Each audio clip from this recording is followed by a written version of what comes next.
morning. Battling cancer. Reports this morning that Clippers owner Donald Sterling is fighting prostate cancer as fellow NBA owners take the first step toward getting Sterling to sell his team. Close call. We're learning more this morning about a terrifying plot to attack a school with bombs and guns. The tip that led to a 17-year-old's arrest and how frighteningly near he allegedly came to carrying out a detailed plot.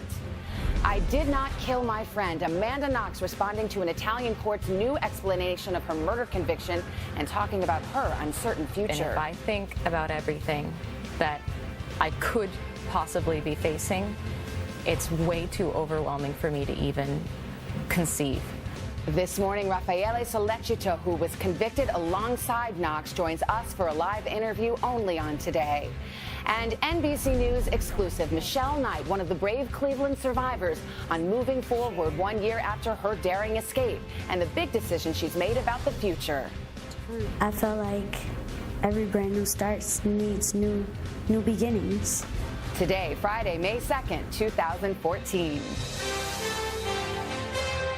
From NBC News, this is Today with Matt Lauer and Savannah Guthrie, live from Studio 1A in Rockefeller Plaza. And good morning, everyone. Happy Friday. I'm Savannah Guthrie. And I'm Willie Geist in this morning for Matt, along with Natalie Morales and Carson Daly. Al is down at Churchill Downs in Louisville getting ready for tomorrow's Kentucky Derby. We'll hear from Al in just a minute. Meanwhile, he can probably hear the shrieks all the way at Churchill Downs because a few hundred miles away in Memphis, Tennessee, the Royals are there.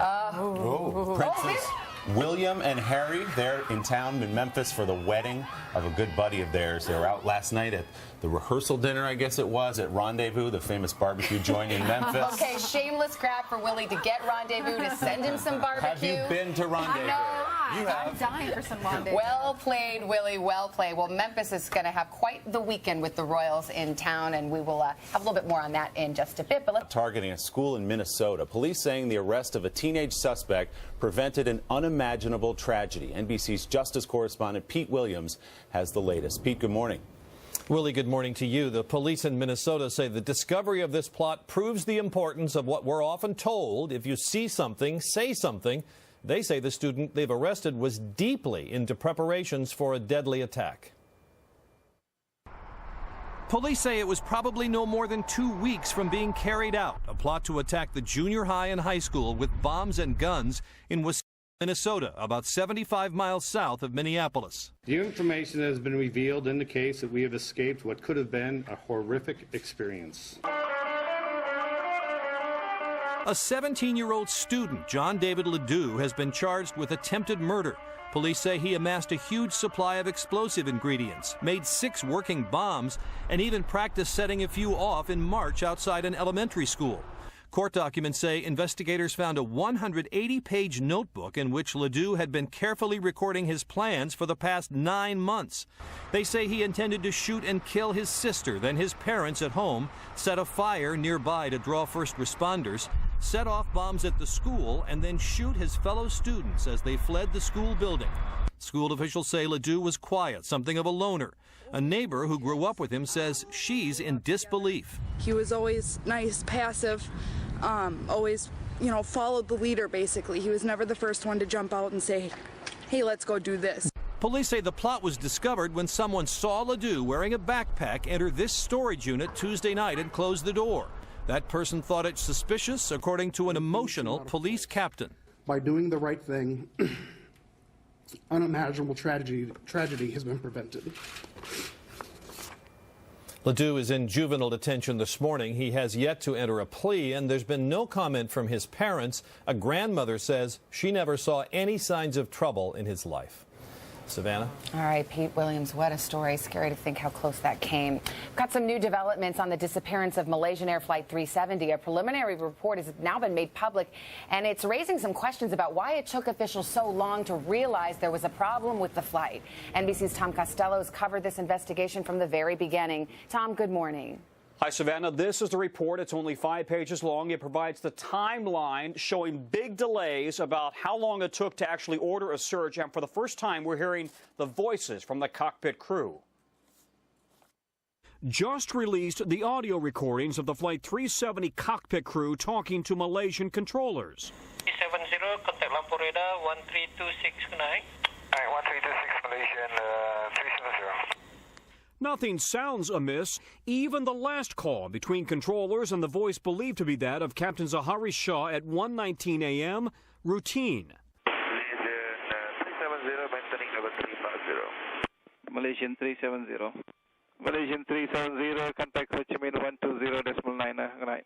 Good night, Malaysian 370. But something suddenly did go wrong. The plane went off radar. But it wasn't for another 17 minutes that Vietnamese controllers reported the plane had not checked in, and another 4 hours before the search and rescue center was activated. Precious moments lost, say veteran international pilots. It's pretty egregious, actually. I think it is. It's certainly time is of the essence at that time. We now know military radar tracked the plane after it made a U-turn, then lost it as it headed out over the Indian Ocean. 8 weeks later, after a massive search involving 82 aircraft and 84 ships, still not a trace of Flight 370 or the 239 people on board, including American Philip Wood, whose father spoke out on Thursday. I just want to know something for sure. And it seems to be getting more confusing all the time. To many, it's all eerily similar to the case of Amelia Earhart, thought to have gone down in the Pacific in 1937. Only Malaysian 370 is a Boeing 777, one of the most advanced planes ever built. I'm confident that with an effective search, we will eventually find the aircraft.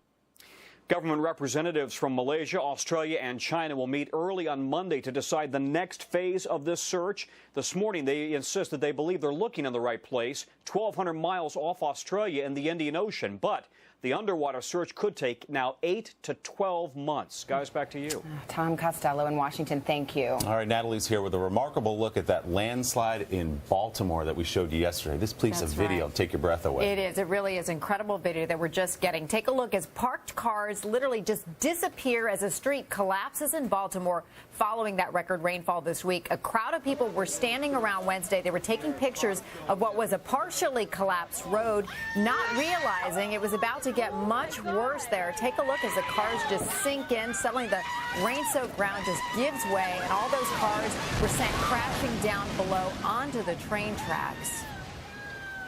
A lot of frightened folks there, as you hear. Officials now say the residents of the block may be kept out of their homes for up to 40 days. That is just unbelievable.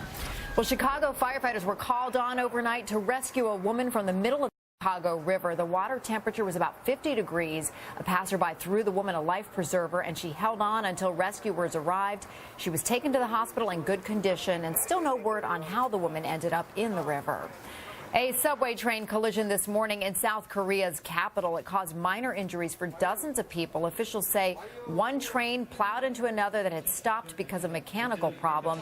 At least 30 people were hospitalized. The accident comes as South Koreans are criticizing their government for lax safety practices that many blame for the tragic ferry boat sinking last month. Dozens of colleges here in the United States now under investigation for the way they handle sexual assault allegations by their students. For the first time, the Education Department has revealed its list of the 55 colleges under investigation, and it includes several major universities like Harvard, Princeton, USC, and the University of Michigan. The Obama administration sought to bring more openness to the issue of sexual violence on and around the nation's campus.